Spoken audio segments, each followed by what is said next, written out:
어두운 밤하늘 아래 홀로 걸어가는 길 몰래 눈물 흘리며 슬픔을 삼키네. 한평생 주를 섬김이 나의 위로 되었네. 오늘 우리에게 주신 하나님의 말씀은 창세기 24장 2절에서부터 7절까지 말씀입니다. 아브라함이 자기 집 모든 소유를 맡은 늙은 종에게 이르되 청하건대 내 허벅지 밑에 내 손을 넣으라. 내가 너에게 하늘의 하나님 땅의 하나님이신 여호와를 가리켜 맹세하게 하노니 너는 내가 거주하는 이 지방 가나안 족속의 딸 중에서 내 아들을 위하여 아내를 택하지 말고 내 고향 내 족속에게로 가서 내 아들 이삭을 위하여 아내를 택하라. 종이 이르되 여자가 나를 따라 이 땅으로 오려고 하지 아니하거든 내가 주인의 아들을 주인이 나오신 땅으로 인도하여 돌아가리이까. 아브라함이 그에게 이르되 내 아들을 그리로 데리고 돌아가지 아니하도록 하라. 하늘의 하나님 여호와께서 나를 내 아버지의 집과 내 고향 땅에서 떠나게 하시고 내게 말씀하시며 내게 맹세하여 이르시기를 이 땅을 내 씨에게 주리라 하셨으니 그가 그 사자를 너보다 앞서 보내실지라. 내가 거기서 내 아들을 위하여 아내를 택할지니라. 아멘. 지금 내 영혼 주님을 잊었네. 마음속에 넘치는 열정 까맣게 식어져 흩어지네. 예배 안에 이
여러분에게 평안이 있기를 빕니다.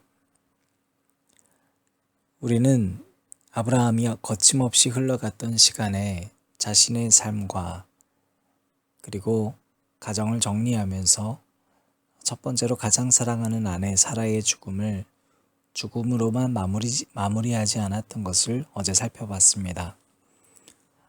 아브라함은 그것을 통해서 죽음의 땅이 하나님의 땅이 되게 함으로 시대가 아무리 흘러도 누구나 믿음을 기억하고 돌아올 수 있게 하는 아주 영원한 언약의 땅으로 만들었습니다. 또 그런 언약의 땅으로 만들기 위해서 그는 아낌없이 모든 것을 쏟아 부었습니다. 그래서 아브라함의 노력으로 사라의 죽음은 죽음으로 이 땅에서 사라지는 것이 아니라 믿음의 장소로, 언약의 장소로, 또 소유로 살아가는 삶이 아니라 하나님의 소유로 살아가야 하는 것을 증거하는 장소로 영원히 우리 곁에 등장하게 되었습니다. 따라서 우리는 역시 흘러가고 있는 이 시간 속에서 오늘 우리들의 공간을 헤브론으로 만들기 위해 노력해야 합니다. 그런가 하면 아브라함은 바로 그 다음 작업을 또한 오늘 거침없이 해나가고 있습니다. 자신의 생을 다하기 전에 그가 마지막으로 심혈을 기울였던 일은 자신이 신뢰하는 늙은 종을 불러서 자신의 아들인 이삭에 결혼할 여자를 찾아오라는 것입니다. 신기하지 않습니까? 이삭에게 맡긴 것이 아니라 아브라함이 종을 통해서 아들 이삭의 아내 될 사람을 찾으라고 명령하고 있습니다. 그리고 그 종이 응답을 이렇게 5절에서 하고 있습니다. 종이 이르되 여자가 나를 따라 이 땅으로 오려고 하지 아니하거든 내가 주인의 아들을 주인이 나오신 땅으로 인도하여 돌아가리이까? 그리고 그런 종에게 아브라함이 먼저 이렇게 명령을 합니다. 7절입니다. 하늘의 하나님 여호와께서 나를 내 아버지의 집과 내 고향 땅에서 떠나게 하시고 내게 말씀하시며 내게 맹세하여 이르시기를 이 땅을 내 씨에게 주리라 하셨으니 그가 그 사자를 너보다 앞서 보내실지라 내가 거기서 내 아들을 위하여 아내를 택할지니라. 아멘. 창세기 22장에서 하나님께서 모든 것을 다 준비하신다는 것에 대한 확신을 가진 아브라함은 이삭의 결혼 문제에 대해서도, 즉 자기 자신과는 어쩌면 굉장히 거리가 먼 그 미래의 문제에 대해서도 하나님께서 준비해 주실 것임을 자기뿐만 아니라 자기의 종 그리고 이삭에게도 믿게 하고 싶었던 것입니다. 그러므로 너는 오늘 가라는 겁니다. 이것은 바로 창세기 12장 아브라함에게 하나님이 명령하셨던 것과 똑같습니다. 너는 내게 보여줄 그 땅으로 오늘 가라고 하셨던 것처럼 종은 순종하고 갑니다. 우리 역시 이 순간순간을 보면서 한 가지 생각의 정리가 필요합니다. 이삭이 하나님으로부터 복을 받을 수 있는 유일한 길은 이전 세대인 아브라함이나 그 늙은 종이 걸어가는 길이나 전혀 다르지가 않습니다. 세대가 바뀐다고 본질이 바뀌는 것도 아니고 하나님이라는 존재가 바뀌는 것도 아니기 때문입니다. 오히려 이삭이 복을 받는 것은 보이지 않는 것을 향해 자신의 온 몸을 던져 걸어가셨던 통로의 삶을 살아갔던 누군가가 있었기 때문임을 성경은 먼저 우리에게 소개시켜주고 있습니다. 우리는 여기에서 오늘날 우리들의 신앙도 이전 세대를 향한 감사와 겸손의 마음과 더불어 다음 세대를 향해 걸어가는 오늘 누군가가 필요하다는 것을 알 수 있습니다. 그 또한 보이지 않는 것을 추구하는 삶이어야 합니다. 그 또한 자신이 늙었지만 그 누군가를 위해서 기꺼이 자발적으로 희생할 수 있는 사랑의 사람이어야 함을 알 수 있습니다.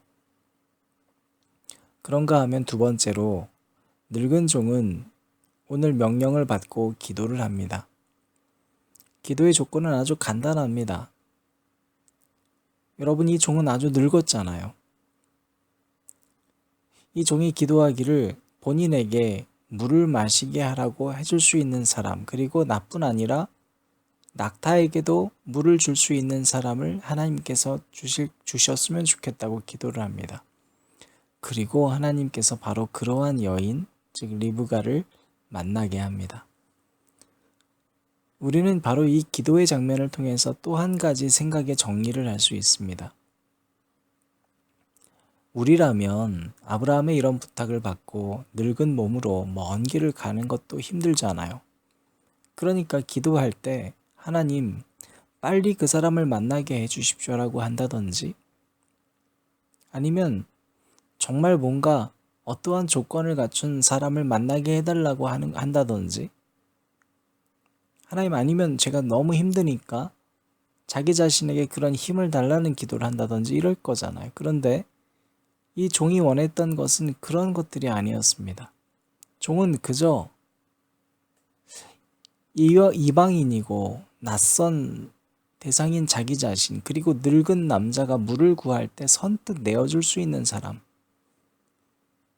또 사람뿐만 아니라 동물까지도 사랑하는 정말 참된 사랑의 사람을 달라고 기도했던 것입니다. 이런 사람은 만나기가 얼마나 힘들겠습니까? 사람을 사랑하고 만물을 사랑하는 사람, 더 구체적으로 말하면 자기 삶의 터전에서 낯선 이가 개입됨을 허용하고 타자를 향해서 열린 마음을 가진 무한한 폭넓은 사랑을 가진 그 사람을 만나게 해달라고 기도했던 것입니다. 그리고 16절 이하의 말씀을 보면 그 소녀는 보기에 심히 아름답고 지금까지 남자가 가까이 하지 아니한 처녀더라. 그가 우물로 내려가서 물을 그 물동이에 채워가지고 올라오는지라. 그 소녀를 하나님께서 만나게 하셨습니다. 여러분, 우리의 기도가 이루어지지 않는 것은 어찌 보면 간단한 이유가 아니겠습니까? 우리의 구함이 지극히 하나님의 뜻과 맞지 않기 때문입니다. 우리의 구함이 만약 우리 생각으로는 말이 되지 않지만, 하나님, 정말로 내가 사랑의 사람이 되기를 원합니다. 내 삶의 터전에서 낯선 이가 개입됨을 허용할 수 있는 사람이 되기를 바랍니다. 또 우리가 만나기를 원하는 사람이 비록 나는 이해할 수 없지만 타인을 향해 열린 마음을 가진 사람과 내가 협력하기를 바랍니다라는 기도를 우리가 할 수 있으면 참 좋겠습니다. 그 뒤의 모습은 더욱 극적인 모습이 등장합니다. 이제 사실상 모든 과정을 마친 이 종은 지칠 대로 지쳤습니다. 그의 늙은 몸 때문에 허기도 졌을 것이고 육체도 노곤하여졌을 것입니다. 그것을 알고 주인이 그를 초대해 음식을 베풀었습니다. 당연히 이제 모든 음식을 먹고 일과를 정리하면 됩니다. 그런데 종은 절대로 지금 음식을 먹을 수가 없다는 것입니다. 이유인즉슨 자신이 이야기를 다 마친 뒤에 먹을 수 있다는 것입니다. 그 이야기는 바로 자기가 아브라함을 통해서 들었던 이야기였습니다. 첫 번째로 자기 자신은 그저 대접받을 만한 사람이 아니라 아브라함의 종이라는 사실. 하나님께서는 아브라함에게 복을 주셨다는 것. 그리고 본인은 오늘 이 리브가를 만나기 전에 이렇게 기도했고 그래서 이 여인을 만났다고 증거하고 있습니다. 그리고 이에 대해서도 내가 그러므로 데려가겠다고 선언하는 것이 아니라 이제 그대들이 선택하라고 정중히 예의를 갖추어서 말하고 있습니다. 사랑하는 여러분, 신앙생활에서 중요한 두 가지를 우리는 또 마지막 모습을 통해 발견합니다. 신앙생활은 자신의 허기짐에 대한 사욕과 욕구를 채우는데 급급한 것이 아니라 내가 먼저 해야 될 우선순위를 놓치지 않는 것입니다. 또한 신앙생활이란 타인에 대하여 예의를 갖출 줄 아는 것입니다. 왜냐하면 우리의 신분은 다 종이기 때문입니다. 사랑하는 앉은자리 기도회를 들으시는 여러분, 오늘 우리는 이 종의 모습을 통해 우리가 이 땅에서 살아가야 할 자세를 배우게 됩니다. 첫째로 우리는 끝까지 보이지 않는 것을 바라보며 오늘을 살아갈 때 하나님께서 준비해 주시는 분이라는 것을 다시 확신하게 됩니다. 두 번째로 우리는 그러므로 기도가 바뀌어야 합니다.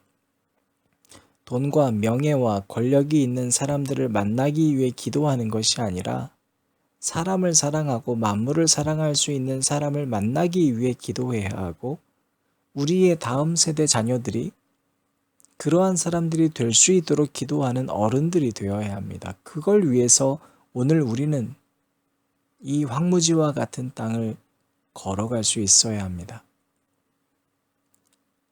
바로 그런 삶을 살아가는 우리에게 먼저 하나님께서는 리브가와 같은 사람을 만나게 해주실 것이기 때문입니다. 그 하나님이 준비하시는 하나님, 여호와 이레의 하나님이시기 때문입니다.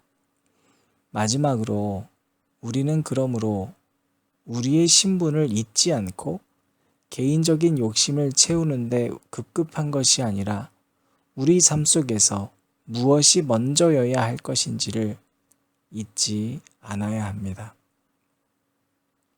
우리는 모두 보이는 세상 속에서 살면서 누군가를 만나는 가운데 매일을 지내가고 있습니다. 그래서 우리는 상처도 쉽게 받을 뿐만 아니라 연약한 육신 탓에 금세 노곤하여지기도 하고 그로 인해서 우리는 세상에 의지하기도 하고 개인의 것을 먼저 추구할 때가 얼마나 많습니까? 그러다 보면 어느덧 하나님이 내게 주셨던 사명이 무엇인지 흐릿해질 때가 참 많습니다. 신앙생활은 어떤 상황에서도 우선순위를 분명히 정리해 가는 것입니다.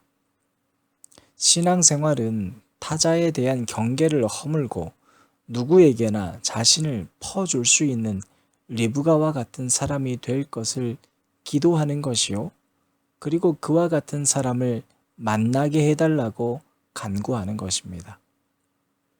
그래서 신앙생활은 바로 그런 사람들과의 만남을 통해 비로소 보이는 것을 추구하다가 보이지 않는 사랑의 참된 가치가 회복되는 것을 경험할 때 우리에게 오늘 이 창세기 24장의 본문이 우리 삶의 현장이 될 것입니다.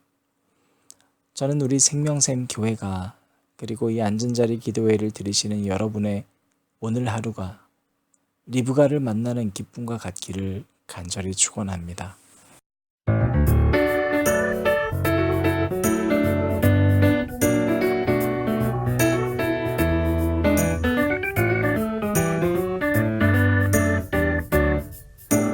늘 하던 일은 점점 힘들어지고 새로운 일은 시작할 엄두가 안 나고 주위의 시선은 점점 부담이 되고 자꾸 숨이 턱턱 막혀오네.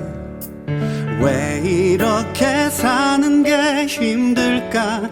사는 게 힘들까? 어디서부터 잘못된 걸까? 언제부턴가 주님 따라 걷던 길에 나만 혼자 바쁘게 걸어가고 있네. 이제 주님 먼저 가세요. 나 주님 따라갈게요. 내 삶을 이끌 능력이 내겐 없어요. 이제 주님 먼저 가세요. 나 주님 따라갈게요. 주님이 주인 되신 삶 가장 행복해요.